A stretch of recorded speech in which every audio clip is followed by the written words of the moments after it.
What's up guys? Joke rides na naman. So, panibagong vlog no? Ang dami na kasi nagre-reklamo bakit walang bagong video. Tagal natin mag-upload. So, mag-upload tayo ngayon ng RCB S55 1-pot caliper rear. Single pot lang din siya no? So, parang stock lang din ang performance niya.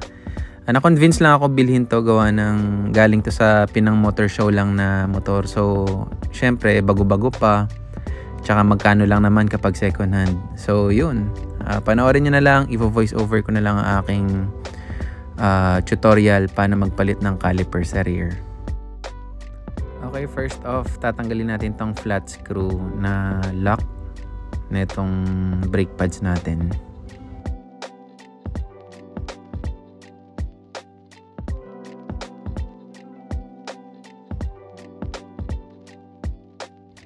After matanggal ng flat screw, allen naman ang tatanggalin natin dito.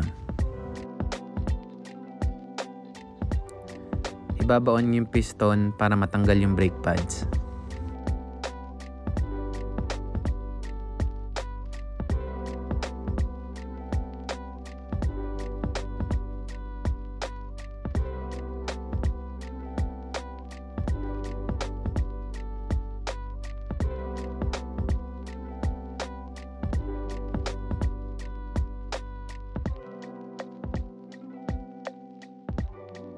So pag natanggal na yung lock na yon, pwede nang tanggalin tong brake pads.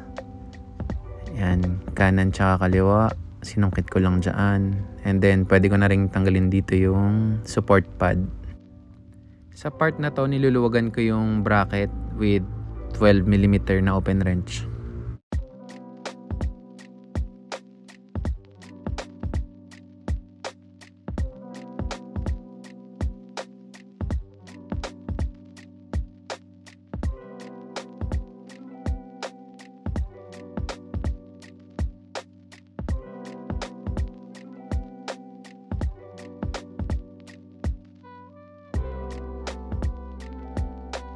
And then, grasahan nyo ng high temp itong bracket ng caliper. Yan. Dalawa yan. I-zoom ko na lang dito yung isa. Hindi ko naipakita na ginagrasahan ko eh.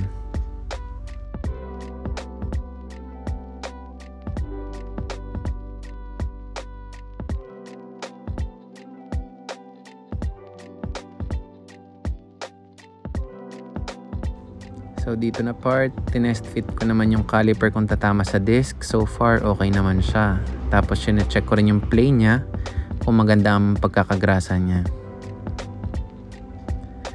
Then, higpitan ko tong 12mm na naman na bracket ng open wrench.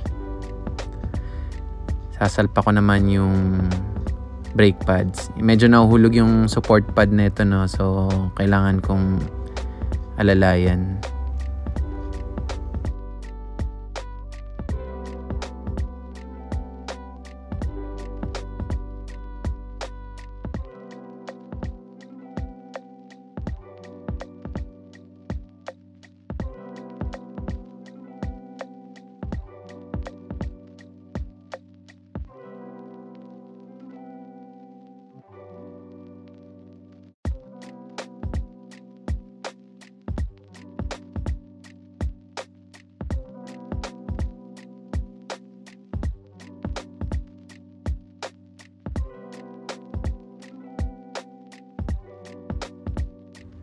Yan, binabalik ko na rin tong lock ng brake pads in place. Tapos higpitan ko na rin.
So yan, fitment check na naman habang may brake pads na.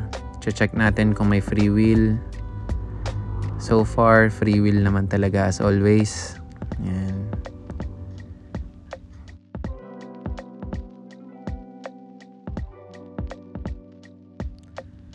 Ngayon, tatanggalin ko naman tong bleeder hose doon sa luma kong caliper.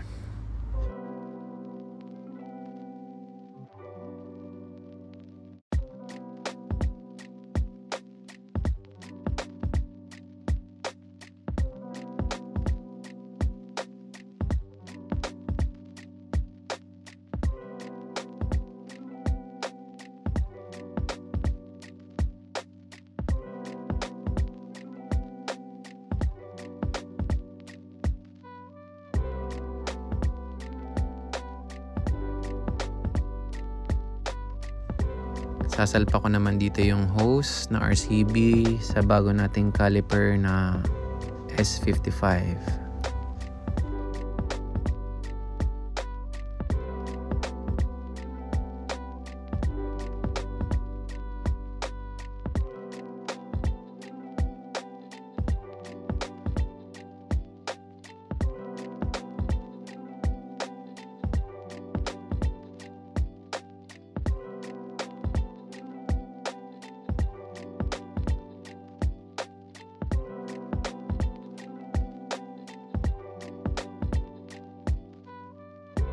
Ito, magtatanggal ako ng takip ko ng brake fluid tank ko. A1 RCB. So, medyo mahirap, no? So, nagbabalak ako magpalit lang ng debaso lang na simple. Unlike sa ganito na mahirap dukutin.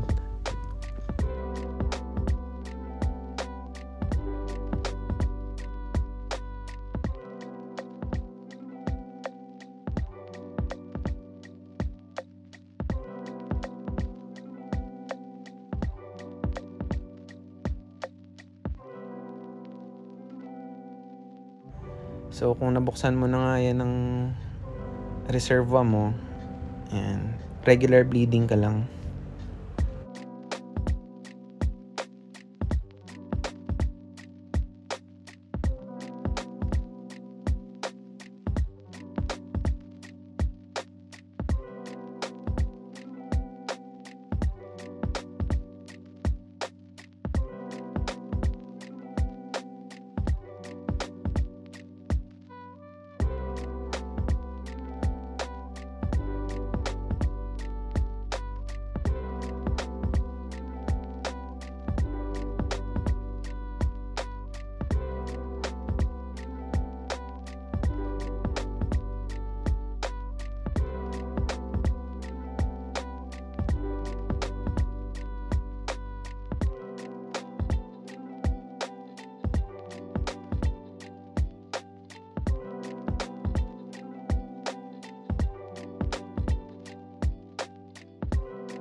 So nung satisfied na ako sa brake power, ayan, tatakpan ko na rin tong takip ng brake fluid tank.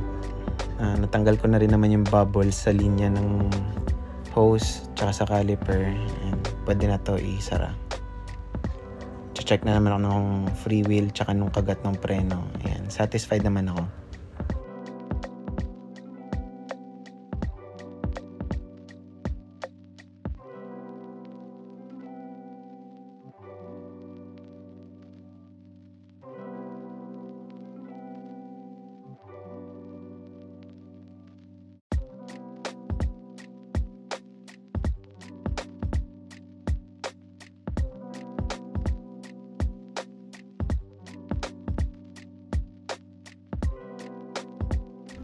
After ma-secure ng mga takip tsaka higpit ng mga tornilyo yan, mag fresh water tayo para hindi masira yung pintura kasi hindi ako naglagay ng hose sa bleeder valve kaya ang daming talsik ng brake fluid dyan.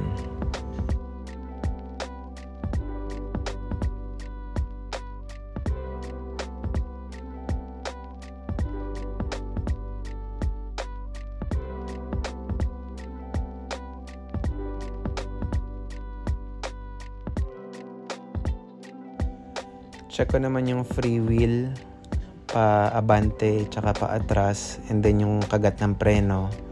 Yan. Maganda ang pagkaka-bleeding. Yung brake pads, kailangan i-break in. Alam naman natin na kapag ang brake pads ay bago, hindi pa nagagamit, hindi masyadong makapit sa una. Pero kailangan lang i-break in para mapudpod. So, after nun, malamang sa malamang, makapit na rin to. Yung brake pads ko nga pala guys is RCB din. Yung kung ano yung nakakabit dito na brake pads sa S55 na caliper yan. Ayan din yung brake pads na gamit ko ngayon. So, yan. Clean looking siya. Aesthetic tingnan.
So yan guys, natapos na natin ang pag-install ng rear brake natin na hindi tinatanggal ang gulong sa likod.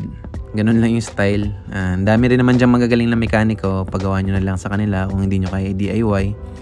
As usual, dito tayo matatagpuan sa ating tambayan, Silong Cafe. Located po to sa Batino, Calamba, Laguna.